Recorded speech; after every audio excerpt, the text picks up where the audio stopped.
it in person and you can online. So thank you again. I want to invite Sherry Purcell, our PEO, and she'll do more of an introduction. Thank you. Thank you, Pam. Let's hear it for Pam Hope. She does a wonderful job. Welcome, everybody. Here we are for our May Lunch and Learn at La Casa de Maria. And before I do introductions, I want to start us with our Power Up practice. So if you've been here before, get ready. We're going to power up our hearts and send out some love around the world. So we started this last year after the election and figured we needed to find moments during our day to just stop, breathe, and power up our hearts. So center yourselves, close your eyes if you want to. Put your hand over your heart and breathe deeply into your heart. Power it up with all the love you can muster, and send it out to the local communities, to our area here. There are many people in hiding. There are many people who are suffering. There are many people at risk at this time. And so let's surround them with love and help them feel our presence. Once again, breathe into your heart, power it up strongly. And this time, send those waves of love across our nation who is also struggling, a nation that really is trying to find itself again and redefine itself in ways that hopefully are leading toward justice and peace. So send those waves of energy out to the United States of America. Breathe in again, power it up, and now send those waves of love around the world, send them to Mother Earth. We're not the only people who are struggling at this particular moment in history, and we're all in this together. So let's feel that oneness and send that oneness out. And one more time, breathe into your heart, power it up, and let's send it to each other. We've all gathered here today to share a vision for a better life for ourselves, for others that we serve. And we all have our own issues, don't we? So let's just send out waves of love to each other as we are here at this moment. And with that, I say, let it be, and so it is. Amen. Thank you. Once again, welcome to our monthly Lunch and Learn. If you don't know it, the Immaculate Heart Community has owned this property that we call Casa de Maria in Montecito since the 1940s. And over the years, it served as a novitiate, and later it morphed into an interfaith retreat center. In the 1970s, the Immaculate Heart Community evolved from a canonical community of nuns to the inclusive, ecumenical lay community we are today. We are not nuns any longer. We do not live in a convent. Our headquarters are in Los Angeles, but we consider ourselves a community without walls. We are all over the United States and Canada and England. We're men, women, gay, straight, married, single. We believe in God, and we believe in putting our faith into action. We do accept new members annually, so please check out our website, and as Pam said, our Friends of the Heart initiative, to learn more about who we are and how to get more involved. Now, we started our popular Lunch and Learn series in Los Angeles 3.5 years ago, and last year we brought it up here to La Casa de Maria, just to start to get this place open again, because we've been closed since the mudslide. And I am thrilled today to make a special announcement that on May 2nd, we entered into a partnership with the Southern California Retreat Foundation Bill Resnick is here today from that foundation. They will be operating La Casa de Maria for the next 3 years. So we're so enthusiastic about that. We are opening slowly, so there will be a more formal announcement at some time, but you're here today to hear it for the first time in public. We're slowly staffing up, slowly getting the website going, slowly getting the reservation system going. So watch the website for more information, but please join me in thanking Bill for leading this.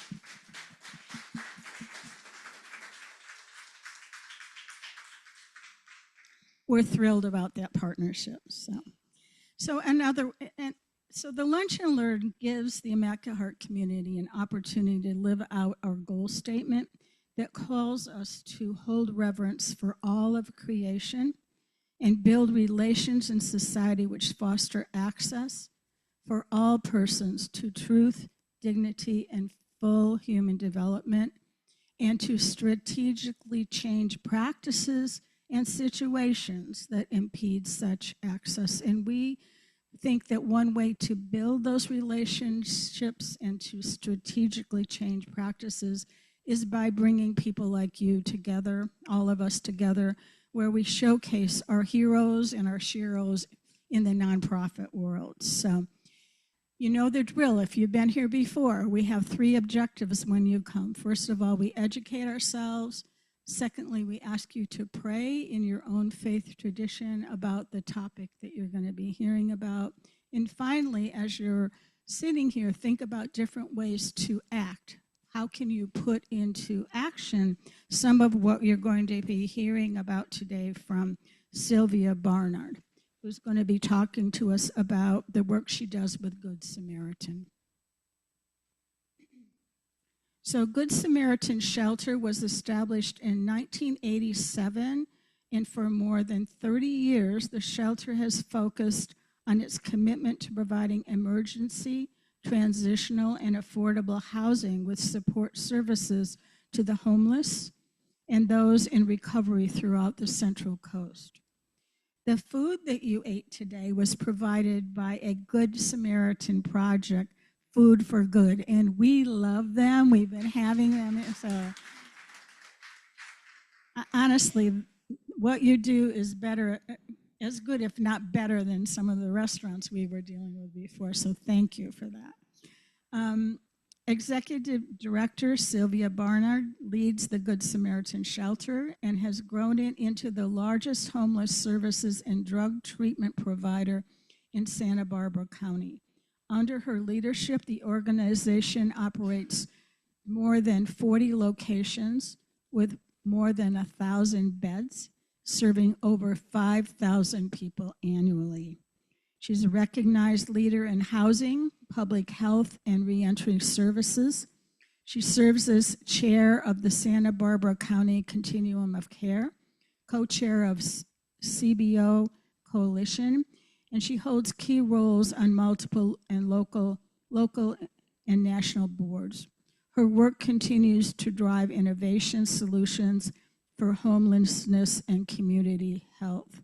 So please join me in welcoming Sylvia Barnard to our May Lunch and Learn at La Casa de Maria. And I know some of the board members are here too, so thank you for coming. Sylvia?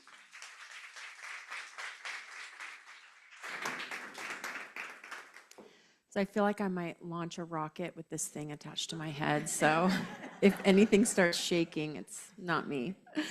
I'm thrilled to be here, and I'm so excited to share about Good Samaritan Shelter with some of you. I do have a couple board members here, and of course, Donald, who is our head chef and our director of Food for Good. So yes, so we are super grateful for that. And before we start, I just want to let you know that for the Food for Good, all of the produce from that's in the sandwiches, it's in the salad, all comes from our farm. And so we have a 3.5-acre farm in Lompoc. We grow all of our own produce, and then we distribute that out to two commercial kitchens, one here at Hedges in Isla Vista, and the other one's in Santa Maria.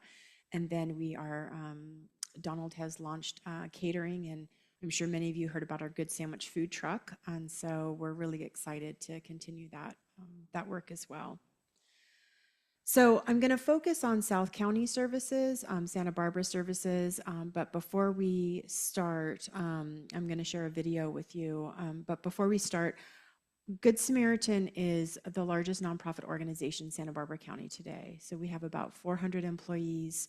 We serve 5,000 unduplicated people per year, and we have 70 locations plus. And so kind of to think about Good Sam is that we are kind of the intervention in all of it. So we do everything from outreach to warming shelters to sobering centers to shelter to transitional housing to permanent housing, and all the behavioral health in between as well, and all the support services, because we know that homelessness is complex. You don't become homeless or unhoused because you just don't have a shelter or you don't have a roof over your head.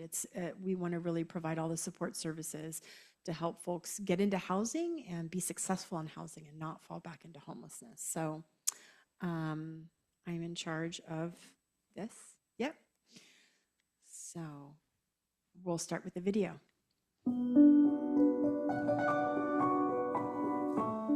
Across the United States, more than 500,000 people sleep on the streets or in shelters each night. Statistics show that more than 60% of people struggling with homelessness also battle with substance abuse and mental illness, creating a cycle for many that is nearly impossible to escape. Over the last 5 years, we've seen an increase in homelessness amongst both unsheltered individuals and homeless families as well. Oftentimes, individuals and families that are living in poverty fall into homelessness because they're unable to support themselves and be able to get the resources that they need. There's root causes of homelessness that include mental health, drug and alcohol addiction, trauma, medical issues that all cater to the homeless situation that they're in. And so in order to be able to really deep down get to the root causes, you really have to provide other resources and other support systems outside of just food and shelter for an individual or family experiencing homelessness, and be able to stop the cycle. Here in Santa Barbara County, one organization working to break the cycle of homelessness and addiction is Good Samaritan Shelter. With comprehensive programs that provide a full continuum of care, Good Samaritan is meeting people where they are to support long-term recovery and independence. Good Samaritan Shelter is amazing in the fact that we have our own continuum of care, and we're kind of like 10 different organizations under one roof. We provide everything from outreach to warming shelters to interim emergency shelter, all the way to transitional housing and permanent housing. We provide everything from sobering centers to detox to residential treatment, outpatient services, and aftercare, and everything around that. You can come in through any door and we will help you, and we can get you back onto the continuum of care track that makes sense for you. Good Samaritan is quadrupled in size, and that's truly to meet the needs of our community and those experiencing homelessness. We really needed to provide more support services and resources that they could receive in-house that would make it much easier for a referral system and access to services. Good Samaritan recognizes homelessness as a vicious cycle. While a roof and a bed are critical, they are not solutions to the deeper root causes. By focusing on critical services, practical tools, and essential life skills, Good Samaritan aims to empower individuals to reclaim their lives and prove that these types of programs can transform lives and strengthen communities. Good Samaritan Shelter really focuses on stabilizing our clients as the first step into recovery. We provide our interim shelter services, which is really the front door for our clients to come into the Good Samaritan programs and be able to start accessing the things they need to become successful. Our goal for every client is to leave our shelters and transition into permanent housing when they leave any of our interim programs. We surround them with services, from recovery services to mental health services to life skills to medical assessments, providing them with all the non-cash benefits that they could qualify for, and really making sure that we're setting the groundwork for their stability moving forward and putting them on the right path towards their recovery and their journey into permanent housing.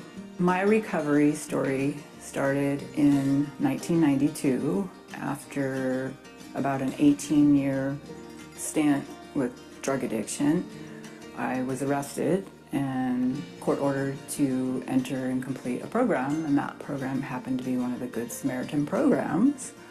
It was a program for women who had children and were struggling with substances. The staff in that program helped me recover from that. So I went back to school and I got my first job with Good Samaritan Shelter. So I was probably about 8 months clean and sober by this time. One of the ways that I'm effective with clients and the population that we work with is because I have the lived experience. One of the things that I love most about Good Samaritan is that I know that the services that we're providing work. I believe that we are breaking the generational cycle of addiction. I'm proof of that. I see that with our clients daily. And when I think of Good Sam, I know that it gave me my life back. And, I say that and mean it with every fiber of my being. As Santa Barbara County faces a shortage of affordable homes and rents exceeding the national and state average, Good Samaritan's mission is more urgent than ever. In Santa Barbara County, we have a less than 2% housing vacancy rate. You have to make 3 times the amount for an apartment at minimum. The competition for that 2% of units that are available is very difficult. Good Samaritan is really working to bridge this gap and to get as many folks off the street as we can. I'm really passionate about what we're doing at Good Samaritan, and I think that number 1, seeing people is really important, and then number 2, just showing up. I tell my team all the time, just keep showing up. Don't stop showing up, because one day it's gonna make the difference, and that's really what we're trying to do. With over 3 decades spent impacting the region for the better, Good Samaritan Shelter is firm in its belief that knowledge, along with community support, can change lives and break the cycle of homelessness, one person at a time. One of the most amazing projects that we've done, which has been in the last year and a half, has been a project called Food for Good. And it's a social venture project where we took 3.5 acres of farmland that we occupy with a shelter on site, and we developed a farm. And that farm provides enough produce to serve the 1,000 people we have under roof every day, in addition to 1,000 people that are supported in housing. The farm is amazing. It provides job training. It provides fresh produce. It has changed the level of nutrition that we can provide for all of our clients. There's culinary training programs that are happening at the culinary kitchens, which is amazing, and also job training for individuals that are experiencing homelessness at those locations. We have really been able to partner with other organizations. We've been able to partner with our community to be able to really address the root causes of homelessness and be able to provide all the services that are needed. Many of us do the work that we do is for the families. When you think about homeless children, and they didn't ask for this life. They didn't ask to grow up in poverty and grow up homeless, living in a car, living on the streets, or in a hotel. And so if there's any way that we can best support those families and get them out of homelessness, get them stable, get them into housing, and prevent their children from coming back through our doors as adults themselves, we've really accomplished something. We've really been able to change that cycle of homelessness, and that's critical for families that really deserve better. Good Samaritan Shelter. For those in need, our door is open. To find out more or to get involved, please visit goodsamaritan.shelter.org.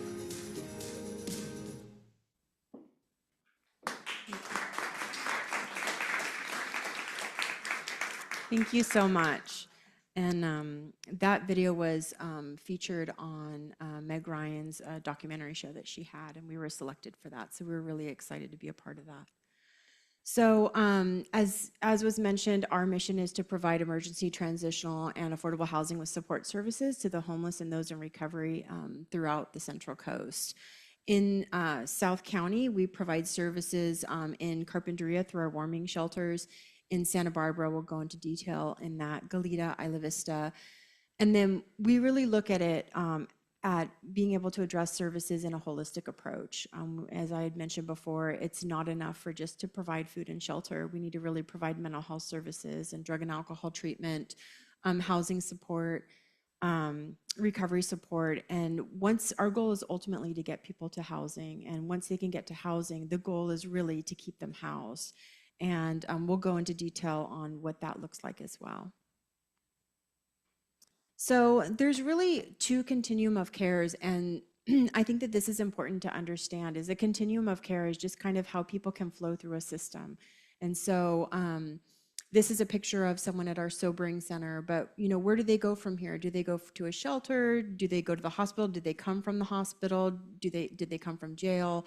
And where do they go? So there's a homeless housing continuum that is really addresses the needs of those that are unhoused. And so it's, really interventions throughout the process to be able to get people from homelessness to housing, starting with outreach, and then getting to shelter, transitional housing, and permanent housing. And then the same with drug and alcohol addiction. So we can get people in through the sobering center, we can get them to detox, to residential treatment, and outpatient programming, and then aftercare. And these are not individual continuums. They can interact often in different ways. For example, we may have outreach workers that are in an encampment. They identify a person who needs sobering care. They get them into sobering care. They can connect them to medicated assisted treatment and then get them into a shelter and then get them connected to ongoing outpatient treatment. So these two continuums, Good Sam is the only shelter provider that provides comprehensive behavioral health programming. And this is really important to really address all the needs that an individual or family may have that are experiencing homelessness. So as I mentioned, we provide street outreach. We have street outreach teams in South County, Mid County, and North County. We also provide enhanced care management, which is intensive case management to really help individuals meet all of their needs, whether it's medical, shelter, housing, behavioral health, and we work with them and follow them all the way through to getting their appointments. One of the biggest things that we do is we transport clients. So we transport clients to their appointments. We transport them when they are on the streets. When we opened Dignity Move Santa Barbara, which is the tiny homes that are down on Santa Barbara Street, one of my staff, actually our director of homeless services, Kirsten, told me a story that they had connected with this individual, this female that had been known to live outside the art museum for years. And she had gone to pick her up. She had accepted the offer to move into our shelter and to have her own unit. And when she got in the car, she broke down and she said, people have been outreaching to me for 10 years and I haven't been in anyone's vehicle in 10 years. I've not been in a vehicle in 10 years for transportation. And that was incredibly moving to think that we can care for people, but for them to have access, they need to have transportation as well. We also do pretrial services navigation, which is in partnership with the probation department. That means that someone's been arrested before they have been tried.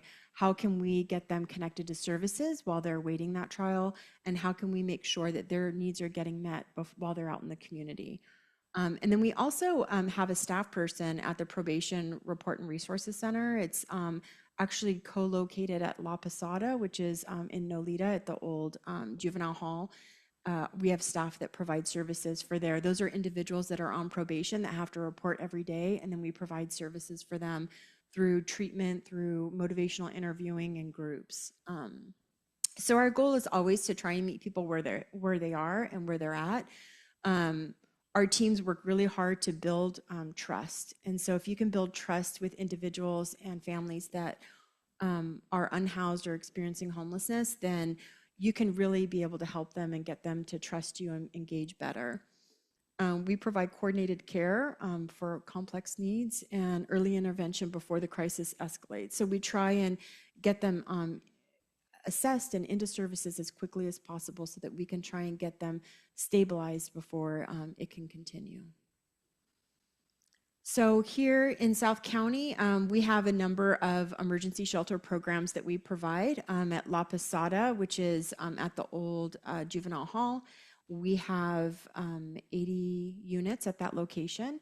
So the population that is there is half of them, 40 of those units are from the encampments, most of them from the encampments on the hill behind before we opened. And then the other 40 are from Behavioral Wellness, a partnership that we have with them. And so they bring in individuals that are struggling with mental health, and we stabilize them there. And they actually also provide on-site services. And at that location, Public Health just opened a clinic for us as well. It's an FQHC clinic, and then they provide medical services as well. We really value that partnership. Hedges House of Hope is a 50-bed shelter. It's out in Isla Vista. And so many of you may have known that Good Samaritan popped up it was the first really tiny houses. We popped up the pallet shelters in Isla Vista. During COVID, there was a 60-person encampment that kind of grew in the middle of the park, in the middle of the community. And they didn't really know what to do. And we had barely stepped foot in South County. It was 2020. And the county came to us and said, we want to see if you guys can do something, if you can help us with this encampment. And so that was the most incredible, fast-moving project I've ever seen. We went down to LA to go see what pallet shelters look like in the first week in November, and by December 15th, we opened. It was incredible. Yeah, it was the county was all over it, and we appreciated that. So we purchased 20 pallet shelters, and we provided services for 6 months. And so coming to that community in Isla Vista, they were concerned that we would have a long-term shelter, that we would be in the middle of the park, and what are they going to do? And I promised them 6 months to the day that we came here, we will leave. I promise you that we will move these pallet shelters out. And 6 months to that day, June 15th, the semi showed up and we moved them. And we moved all those pallet shelters up to Lompoc in partnership with the county. And those pallet shelters are providing services there. But while we were there, we served 40 individuals during that time period, and 26 got to permanent housing in less than 6 months, which is incredible. Like, that's unheard of.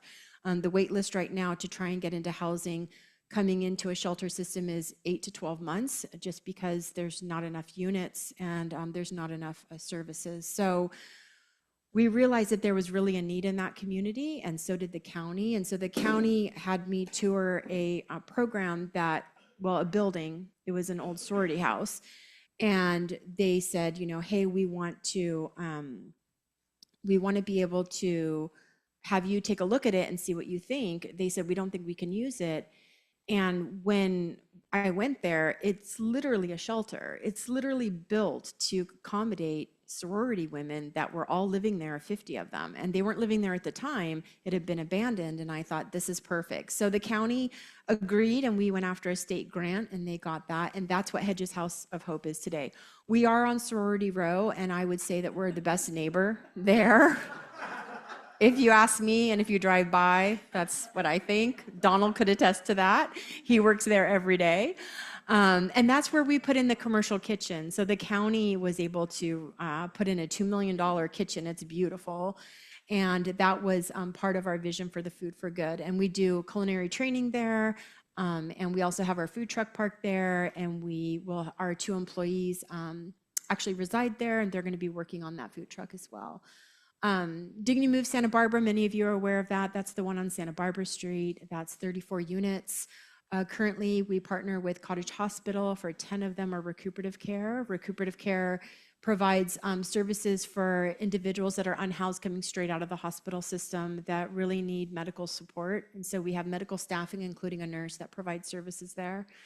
We also have some beds in partnership with the city of Santa Barbara, and then Behavioral Wellness also has beds there as well. And then Freedom Warming Centers are the pop-up shelters that we do during inclement weather, and we provide those in Carpinteria, Santa Barbara, Isla Vista, and then north we go to Lompoc and Santa Maria as well. And that's super low barrier. You can come in as you are, no questions asked, and we provide services. We don't serve families in Freedom Warming Center. We work with Transition House down here, and we provide those services in North County to make sure that nobody is left on the street. In Freedom Warming Centers, I've been around long enough to know that it was named after an individual named Freedom, and he was in his wheelchair, and he lived here in Santa Barbara on the streets, and it was a cold night, and it was less than 30 degrees, and he didn't have anywhere to go, and he froze in his chair in a park here in Santa Barbara. And so after that, there was a group of us, Good Sam was included, and we fought to get the Freedom Warming Center started, and then we took those over From the Unitarian Society. They asked us to take over about 4 or 5 years ago completely. So we took over the administration of that and the operation of that as well.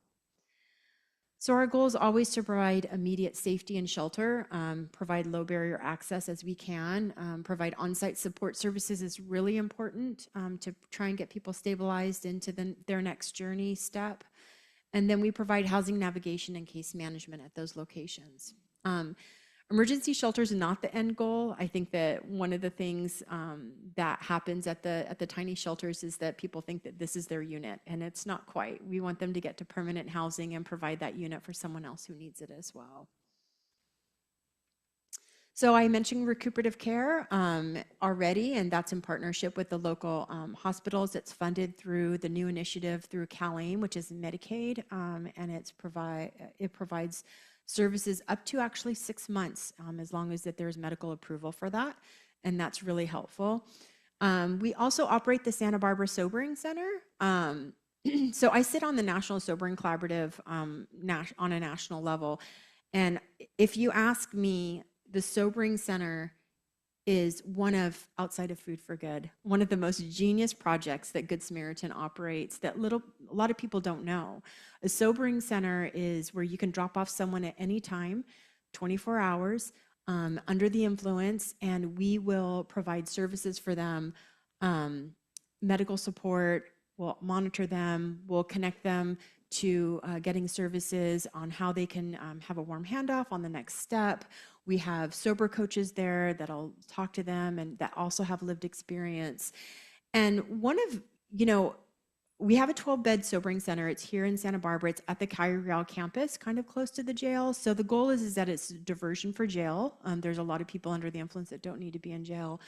But it's also a great discharge for the hospital system. Cottage probably sends us about over 50% of the clients that we serve, and we're at full capacity constantly, is from Cottage Hospital. And I was actually down at Cottage. I had a family member. I was waiting with a family member and my granddaughter. It was my granddaughter that needed to be seen. And we had come to Cottage because of the referral from her doctor up in Santa Maria. And we were waiting outside the waiting room. And if you've been to Cottage, I'm sure many of you have, I really wanted to wait outside on that bench. And so I was sitting on that bench outside with my daughter and my granddaughter. And it was fascinating. I saw my staff person pull up in an unmarked car, one of our Good Sam cars. She got out. She had her scrubs on, and she went in, and she was able to get an individual needing sobering care out of the ER, got him in her car, and they called up the next person for that bed. And so when you think about sobering care, many people think, oh, it's for people that are struggling with addiction, but it impacts our entire community. It allows us for that bed to be provided for somebody else in the community that really needs medical services immediately. And so that, it just reminds me too that Good Sam's kind of everywhere. You never really know where Good Sam is. I always see the green shirts downtown with our outreach teams and our housing teams, but it's just really encouraging to know that a sobering center can impact the entire community in a positive way and provide sobering care for people that really need it. So we also, as I mentioned, provide housing stabilization. And this is important because it's one thing to get to housing, it's another thing to keep housing. So one of the very first projects that we're just launching now, and we've actually launched and we're working on, and we're looking to raise some funds on, is prevention, diversion, and rehousing. And so the data shows that if we can fund prevention and be able to prevent someone from falling into homelessness, or a family falling into homelessness by helping with a couple months rent, it can save millions of dollars in what the care would be for them to go through the shelter system, wait there for 8 to 12 months, and then go on from there. So prevention is, we do have some funding from the state, and we're looking to raise some private funds as well. But that is something that we feel strongly about, and we're working with some volunteers and individuals in this community to make that happen. Rapid rehousing is important. It allows us to be able to provide a deposit and first month's rent and help people move into housing and provide some support and wrap them with case management. We have both housing navigation teams that navigate through housing to get folks into housing, and then we also have the housing retention teams that focus on retaining housing once they get there. And our housing retention teams include nurses, they include mental health therapists, they include drug and alcohol counselors, case managers. So it really focuses on how can we wrap around the support services that you got prior to housing and keep you housed so that you're not falling back into homelessness and losing the support that you have. HDAP is a program where we support individuals that need help with the really difficult SSDI applications to get Social Security disability. And so we have teams and we work with Legal Aid Foundation on that project. And then we also provide veteran services, and we provide both prevention and housing funding through them through a grant through the Veterans Administration. So our goal is always to prevent homelessness whenever possible, and I think that this is a big initiative that's coming, and I think it's going to be very, very successful. We're already seeing really great outcomes from that. We want to help individuals secure housing. We provide financial and disability advocacy support. We provide long-term retention services, and there's always warm handoffs through the entire process to make sure that they understand that we're still Good Samaritan, we're still here for you. You're not going to be dropped and left, to be able to figure it out from there, that we're going to continue to support you as long as you need it. And then we have veteran-specific support. So we provide, this is such a pretty picture. This is our step-down housing. There's 4 houses on one property that we provide on the east side. But we provide clean and sober living and community correction partnership funding. Both goes into step-down housing. And step-down housing is 4 houses on one property. We master lease it from the Housing Authority of the City of Santa Barbara. And there are 3 of the homes provide housing for 5 males that are justice involved.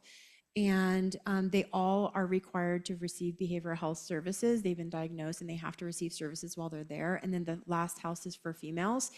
Each of the 4 houses all have a live-in house manager, which is pretty amazing. We have a program manager and a case manager and a peer partner at that location. And then we also provide short-term post-hospitalization, and these are just really fancy words, but it also allows for individuals that may not need the medical support of recuperative care, but need a safe place to live for 6 months. And so we provide those services in partnership with SanCal Health through Medicaid to provide services for them, housing services and support. And so that program is there, and it's actually embedded in all of our shelter programs as well. So as I mentioned, we do provide mental health services. We have mental health therapists. We provide outpatient treatment at the Probation Reporting Center. We provide sobering center, and then we also provide recovery-based housing supports for those that need it. So we'll have a drug and alcohol counselor provide support for you, connect you to the community, and then go from there. And so I think that one of the things that's been difficult through the years, and it's changing now, is that everything has been siloed. So siloed for if you're unhoused, siloed if you're sheltered, siloed if you may have a mental health diagnosis, siloed if you have a substance use disorder, but they're actually all integrated. And so I think that it's important to identify that and acknowledge that and be able to create programs that are integrated where people can fluidly move through the system and be able to get the services that they need that are specific. We know that people that are in recovery have a better chance of stabilizing in housing than if they were still in their addiction. So that's really important for us to provide those services. So one of the things that changed a couple years ago is all of our shelters have day programming. So individuals don't need to leave for the day. We have programming available to them. We also do our Food for Good culinary program, as I mentioned, at Hedges as well. Our new focus, in addition to the strategies that we have in place, is really to focus on job training. We really identify that people need job training, they need job skills, they need income in order to be able to support themselves in housing. So we really focus on that as well. And that's been really a big lift from the Food for Good program. So the systems all connect, as I had mentioned. So you can get someone in street outreach, they can go to a shelter, they may be relapsing, their behavior may put their shelter stay at risk. We can pop them into the sobering center for 3 days. We can stabilize them. They may need to go to recuperative care. And then we can get them to transitional housing and permanent housing. And they're all kind of intermixed. It feels like the sobering center is the one intervention that can continue to fit in all of it. We even have our housing teams that will work with an individual that's housed. His landlord's like, hey, I'm about to kick him out. He continues with this behavior. They can pop them into the sobering center, get him connected to services, and then keep his housing and help him keep that and not fall back in. So our community partners, as I mentioned, are healthcare providers. Public health is a big partner. Cottage Hospital here is a big partner. Behavioral health systems, our primary partner, and that is the county Be Well. I believe Good Sam's probably the only agency that has a contract with every county entity department that there is. And they joke around that our name is the Department of Good Samaritan Shelter at the county. Could be true. And we also partner with law enforcement and probation. You know, we know that people make mistakes and they have to, you know, follow the laws like the rest of us. And so we work in partnership with them. We have housing partners through the city, county housing authorities, and other partner agencies. And then we obviously work with community organizations. I always say that Good Sam can't do it alone. We rely so heavily on our partners, and if we didn't have the partners that we have, we would not be successful in the work that we do. And so collaboration, especially with limited resources right now, is really critical, and it's always been. So these are really too tiny to read, so I'll help you. And I actually have some flyers I can put out as well, brochures, but we served, this is the fiscal year 2024-25. We've expanded programs since then, but we generated 100,000 pounds of produce at the Bridge House Farm that year. We provided 156,378 food for good meals for all of our shelters. So the food for good training programs out of those kitchens, actually, the tiny houses weren't made with kitchens. And so we actually had to deliver hot meals. And so Donald's in charge of that, coordinating both kitchens to deliver those meals to about 550 of our residents a night. And then they also make the lunches for them as well. So in that year, we're just shy of 5,000. We served 4,937 unduplicated people during that time period. We served 339 veterans through our veteran programming. We served a little over 200 people in our freedom warming centers. 2,500 people received treatment in our treatment programs. That's a huge number. And then 64% of those clients that we served had a disability of some type. So we currently have 84 programs. So I was off by my 70 plus. That was a year ago. So we're a little bigger then. And we provide a lot of services through case management. We had over almost 26,000 touches in case management, 7,800 touches through providing housing tenancy support.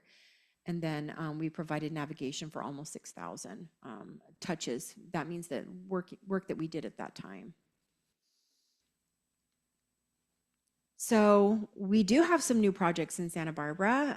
Many of you know that Good Sam kind of keeps it on the down low.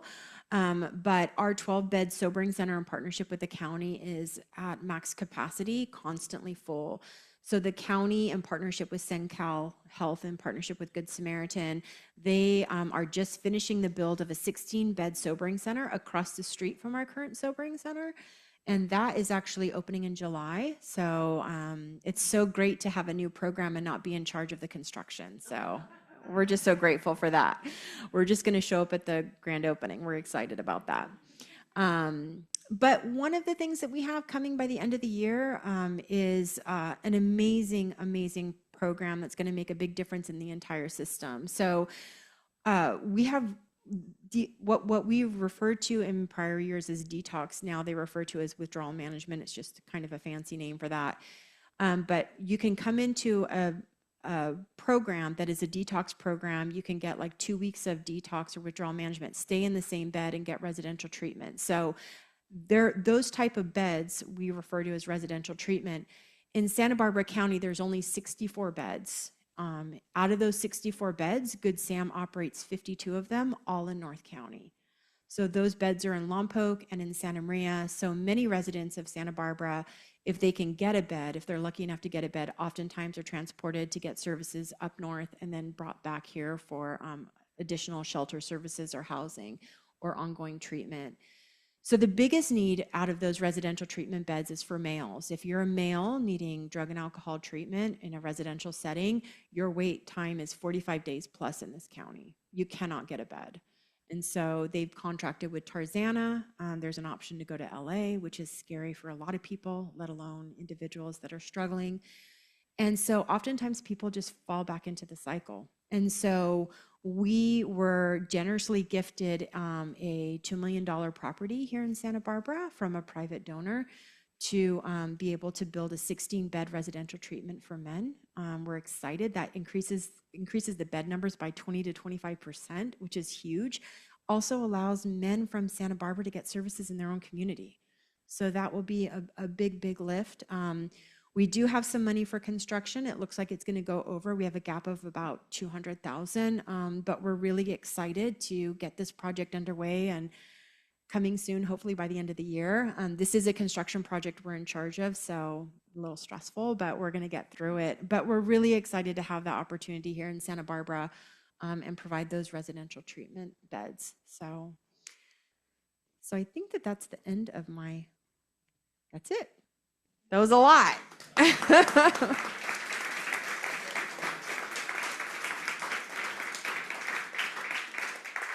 So I believe that there's Q&A time. Yes. Oh, sorry. Well, first, thank you. That's quite impressive what you're doing and really well presented. Thank you.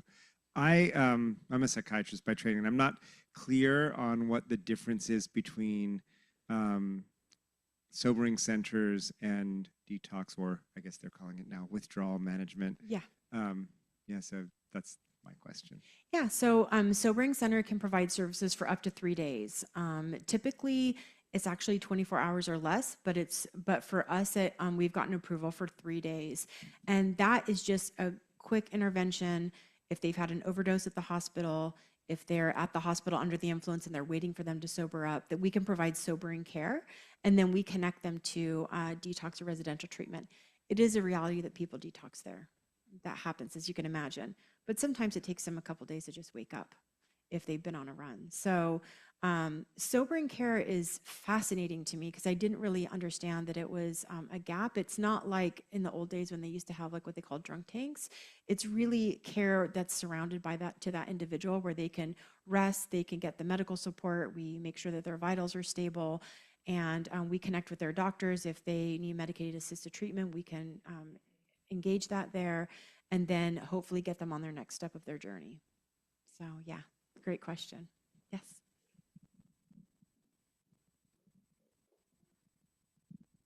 In all of this, I haven't seen a partnership for clothing. Do you have a partnership where we could donate good clothes? Yeah, so we do take clothes, definitely at a time. We like to partner with, like in North County, we partner with people that have thrift stores so that they can kind of pick out what they need, but we're always in need of that. We're always, at the Sobering Center, for example, we're always in need of t-shirts and sweats, and people come in and they're not real clean when they come in, and so we try and provide those services, but we're always open to that. So we definitely would take them for sure, and we do take them at the different shelters as well. Yeah, thank you.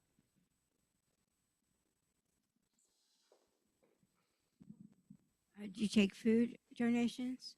We can take, Donald, we can take breakfast item donations and new food. If you have canned foods and such, we take them at Hedges, and he also does recovery as well, so that they get donations from Albertsons and Costco, and he picks up from there. But if you have food that you'd like to donate, Hedges is probably the best place because he coordinates all the meals from there. Okay, and do you have a phone number? Like sometimes I meet a homeless person on the street, and once I called the police and they said, oh, I know this guy, he won't get to the shelter before 5, so there's nothing we can do. And I gave him a blanket and some water, and he lost his shoe, he was in a wheelchair, It was so sad. Yeah, I actually have brochures, so let me pass those out, and that would be really helpful. There's phone numbers on there for you to contact for sure as well. Sorry, I have one more question. Like, where do you get your money, and how do you work with the county supervisors? Great questions. So 90% of our funds currently is government funding. If it was not for the County of Santa Barbara, Good Samaritan would not be able to provide services. They are one of our biggest funders. And we also get funding through CalAIM, which is SenCal Health as well. Our relationship with the Board of Supervisors is great. I actually presented last night to the city of Lompoc, which was a little rougher crowd than this one. I'm still recovering right now. But that, yes. I need a sponsor for that is what I need. You're right. And so anyway, Supervisor Hartman was there to support, and she was very supportive of we were actually somehow on the agenda twice, so I had to present twice, but she was very supportive, and they've always been very supportive of the services that we provide. Super. I mean, Steve Lavanino is one of my favorite people. I don't know if you know him or not, but he's super fair. I knew his father. His father went to high school with my mother. That's how long that they've been all related, but I have not. But he is very fair. Bob Nelson has been very supportive of homeless services. They both supported Hope Village in Santa Maria that has 94 beds. It's the largest of the villages, and it's right outside their window. And they were completely supportive of that and still are. Yeah. So I'm familiar with your organization on paper. Yes. And I've certainly been to La Posada and the Dignity Moves facility on Santa Barbara Street. My mind is boggled by the idea of all these different places where you work, 85 different programs. And I think I read that you have more than 500 employees. 400, yeah. So Sylvia, I'm very curious, what's your secret sauce for managing all these people, all these programs, and maintaining a sterling reputation in our county? It's the floaty for my pool. I have a great executive team. So one of the things that and I have an amazing board. Our board is so supportive of the services at Good Samaritan. We have an executive team of 14 of us. As we grew the organization, so in 2020, when the pandemic hit, we only had 100 employees, and we quadrupled that to 400. And we went from a $10 million budget to a $40 million budget during that time period. And one of the things we knew is that we had to grow our exec team at the same time that we were growing our programs. And so one thing that we did, we went through a strategic planning process about 3 years ago with our board, with our stakeholders, with our executive team. And that showed us that we really needed to put in assistant directors underneath our directors to best support them. Like, for example, Kirsten Cahoon is the director of homeless services, but she was not able to completely manage everything in South County while dealing with North County. And now we have San Luis, first little village going in a couple weeks. And so we are also the operator there. So we built up underneath that. We also looked at regionality on our board, and the couple members that are here today represent that, is that we realized that our foothold in Santa Barbara was about a third, if not a little more, of our organization at this time. So we restructured our board and brought in board members that could really contribute in the areas that we needed, and then also represented Santa Barbara. So I mean, I have to be honest, every day is not peachy. You can imagine we are crisis managing every day. That's the business that we're in. But we have a lot of support from the community. We have really staff that are really committed.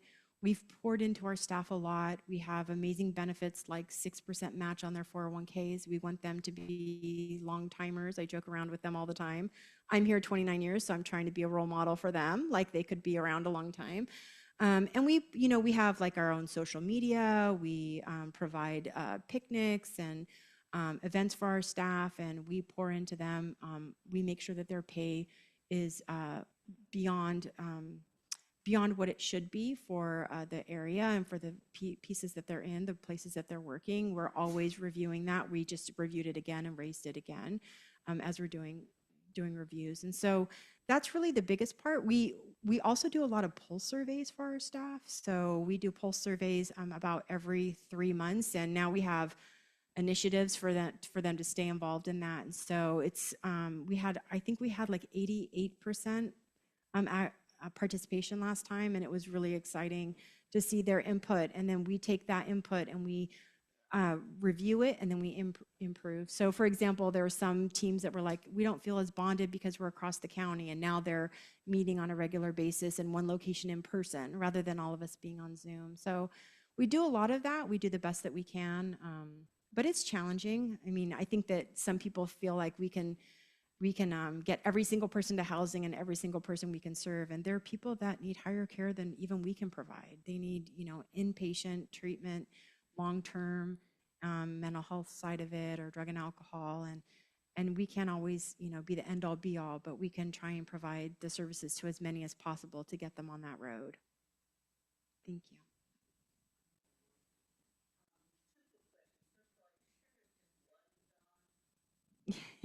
Yes, yes.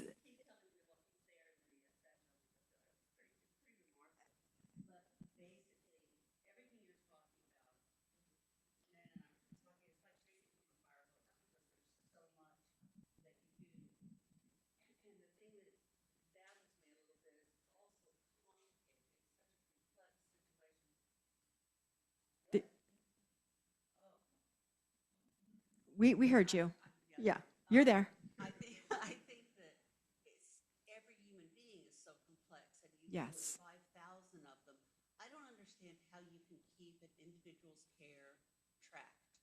In Yeah. other words, how does somebody not get lost in the system? It seems like, I mean, I couldn't even find my way here today. Yeah. How do you track 5,000 people? I apologize. What I was asking is, they're dealing with 5,000 human beings who are very complicated in a very complex system. How do people not get lost in the system? So every person is assigned a case manager, and that case manager coordinates and works with that individual client.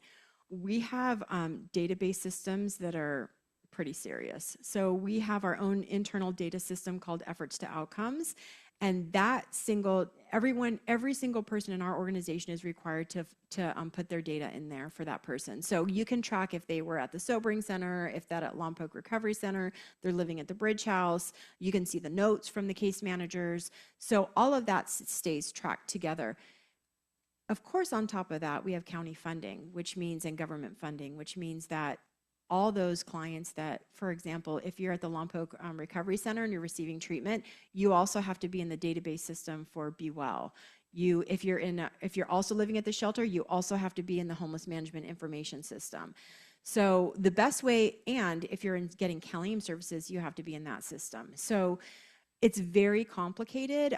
We have a whole QA department of 5 people that actually track all of our outcomes. We report to over 100 funding sources per month. And we have an accounting team that is incredible to make sure that their fingers are on the pulse. But it's all in, and it also allows us, the ETO database system, that's our internal one that tracks everyone, allows the managers to say, hey, you only had 2 touch points on this individual that's living at Dignity Moves, and we need, he needs to get to housing. How come he's not involved in housing navigation? Let's get him a referral there. So that we're able to track everyone through the process in that way. And nobody really falls through the gaps, and because we're bound for outcomes, and we have to be able to be successful. So we have a pretty good tracking system, but it's super complex, kind of like the services we provide. Yeah. I'm curious about how people get to you. Then I'm sure that there are people who are desperate and they find out there's a place to go and they go there. Yeah. And there are other people who see somebody that they think is desperate and they call and somehow arrange it. Do you have people that just drive around or walk around and, and identify people that they see on the street? Yeah, so we have outreach teams, and our outreach teams work with the individuals that are unhoused, living on the streets or in encampments or in the riverbeds. If someone calls us and says, hey, I have a family member I'm worried about, or for example, I have a friend who had an individual who had been unhoused living in his truck for at least 2 years. And he was finally like, I'm really worried about this guy. His health is deteriorating. He's here in Goleta. What can I do? And so I was able to connect him to our staff, and they were able to, the outreach did outreach with him, and we got him into Hedges, and he's been there for a couple months and he's doing great. So if people call us and say, hey, we're concerned about someone, there are shelters like the tiny houses that you can't just show up and check in that night. That has to be through a referral system, but our staff will walk you through what that looks like. But we can get people in quickly to Hedges. Warming centers, we can get them in anytime, especially on cold nights if they're open. And so our outreach teams are really playing an integral part. The other place that plays a really important part in that is the sobering centers, because we will see people that are unhoused for the first time at the sobering centers that have been sent to us from Cottage, and so or from jail. So we will work with them and try and get them connected into the system. Those are, I think, the warming center, the outreach teams, and the sobering center are the 3 places that people really get connected with us first. Rather than your staff seeing people around town. Our outreach team are our staff, so they know exactly where people are at, and people will report them as well. Yeah. Thank you. Yeah. The one thing to know about the city of Santa Barbara is that they've had a contract with our partner agency, CityNet, for years. So anything within the city of Santa Barbara, we can do outreach, but the CityNet usually takes priority in that, and they've been doing outreach for a long time. Yeah. I have a question about you. Where is your training? I've met many CEOs that run smaller corporations. And how did you happen to get in this business? And you're so dedicated. I was shocked to find out 29 years. Good for you, dear. Thank you. Yeah. Yes, I started when I was 10. I started when I was pregnant with my son, who's my second child, and I'm actually now a grandmother, and I'm still at Good Samaritan. I fondly call it a God shot for my journey at Good Sam. So I went to, my dad did early retirement here in Santa Barbara. I went to Bishop, and from there, right out of high school, I got pregnant. And I was going to City College. My parents were very big on education. I was the youngest of 7 kids. All 6 of my brothers and sisters had gone to college, including UCSB, including UC Irvine. It was very important that Sylvia got a college education, and I was probably not the best student at the time. But when I got pregnant, I realized I had no other way out of but education. And so I went to City College. I had my daughter. I did a 4-year program there because I was raising her, and I got a couple degrees. And then I transferred to UCSB. I never thought I would get into UCSB, but I got into UCSB. And I realized that there were other single moms that were on welfare like me. I was working 3 part-time jobs on welfare and taking 16 units. And I realized that my story didn't need to be only mine, that there was other women that I had met along the way that were doing the same, and many women that could. So while I was a student at UCSB, there's probably more information than you want. While I was a student at UCSB, I started a program called I did a single parent resource guide to help other single moms and single dads in the Santa Barbara area get help, because you don't really know where to get help for food or the Unity Shop or any of that. And then I actually, during that time I was creating the single parent resource guide, I worked for the Nexus, the paper. I was a writer, and they, no one wanted to meet with Paul Orfila, so they sent me to go meet with him. And I had lunch with him, and he was fascinated I was a single mom going to school. He was like, I do not understand why you're like, what are you doing and where are you at? And so I told him about the single parent resource guide, and he funded it. And actually, funny story is I had a professor at the time named Muriel Zimmerman, and she works out at UCSB, and she was my English teacher, and she was like, she started a minor in writing, and she's like, hey, let me set you up with like an intern, and then you can get paid for this. And so she set that all up. And funny story, I was giving a presentation on diversion with the Women's Fund just a couple months ago, and she came up to me. And she said, do you remember me? She looks exactly the same. But I was like, of course I do, Muriel Zimmerman. You changed my life. She taught me how to grant write. And so, so through that, I married my husband right before I finished UCSB, and we moved up to into Orchid. I did not want to go. I was related to half the people there because my parents met at Santa Maria High, and we lived overseas, and we came back.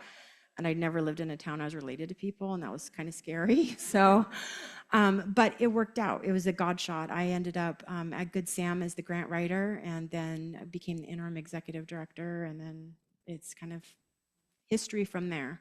But I think that through my own struggles of not only living in third world countries like Nigeria and Indonesia and Venezuela, and seeing poverty firsthand, and then in addition to the fact that I could have had a different path and I chose education and I figured a way out for myself, that that isn't always the case for everybody, that they need a little more support. And so I figured that out, and that's why I was at Good Sam.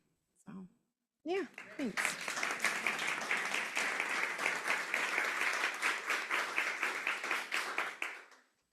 What's the estimated population of homeless in Santa Barbara County, and how many people do you have to turn away that you can't, help? So the point in time count for Santa Barbara County, I believe, was at 2,100. It's slightly up from 1,800 from last year. They do that point in time count every spring. It depends on the program, but we do have to turn away people on a regular basis. I know that the wait list for our tiny shelter programs is probably 60 to 100 people deep on each one. Our congregate shelters have wait lists right now. We always prioritize on our congregate shelters in North County families, women, and so we always make room for them. And so men are always on the wait list. As I said, residential treatment is a 45-day wait list in this county, including ours. So there are wait lists, which is really hard, but it's a reality. And so, and I think that really the clog is more the permanent housing side. We can get them in, but there's a longer wait to the permanent housing side. We can't flow people through as quickly.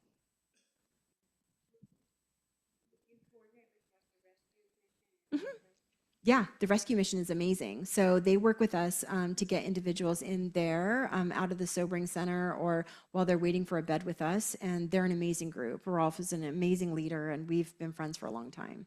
Yeah, and Transition House is really great too. Yeah.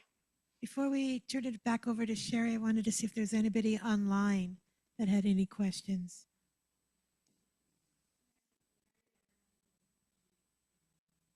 Oh, I'm sorry, Mary, I didn't see that.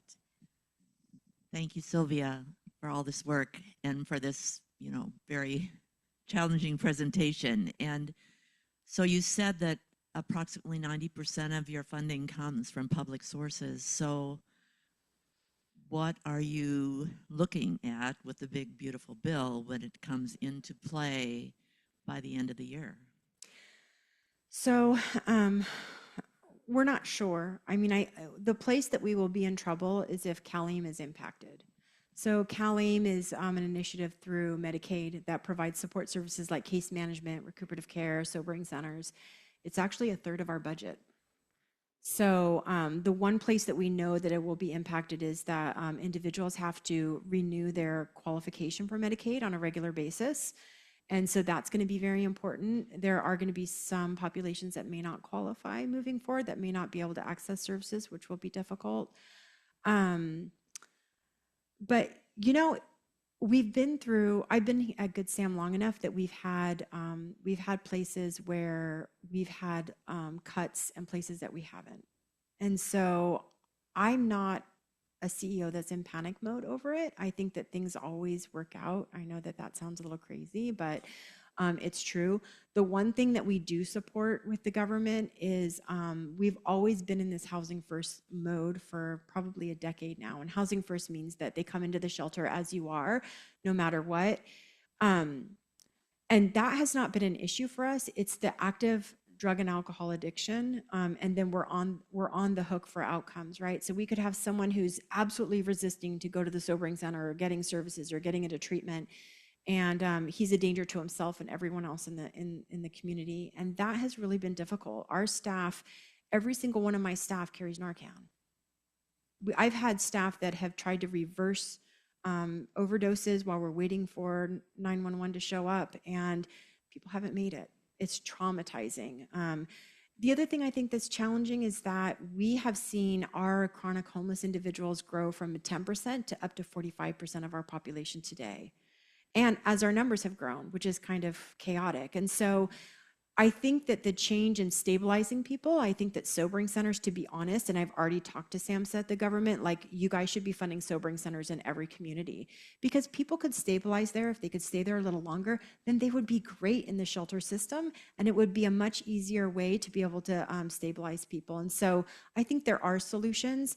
I'm hoping the government funds that in order to be able to, you can't just switch from housing first and then we can't expect everyone to get arrested. That's not going to help. But we can maybe stabilize them for their behavioral health issues. And so, but as far as the funding, we're not in panic mode. Our board has, really worked hard to work with us on implementing CalAIM and making sure that we have funding streams in place. We are looking at creating a private funding campaign to really save the safety net, because I can't imagine Santa Barbara County without Good Sam right now. If we cut beds, it would be critical. I mean, we already are full wait lists. So we're not in panic mode, but we're always here to be creative. Yeah.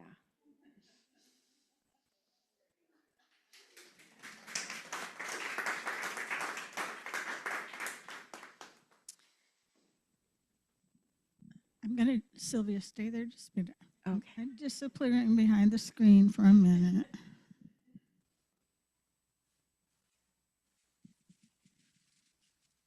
Pam discreetly hides that, and then I have to go look for it, like an Easter egg hunt or something. I thought you were going to get the mic. I was like,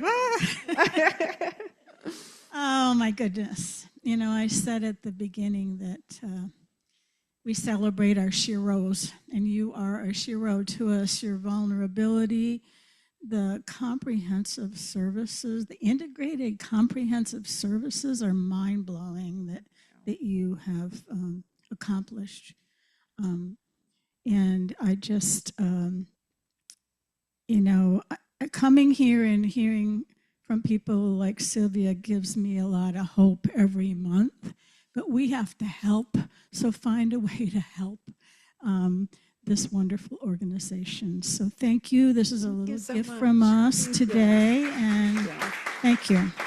Thank you all. We'll hope we see you next month. We'll be back. So have a good day. Thank you. Thank you.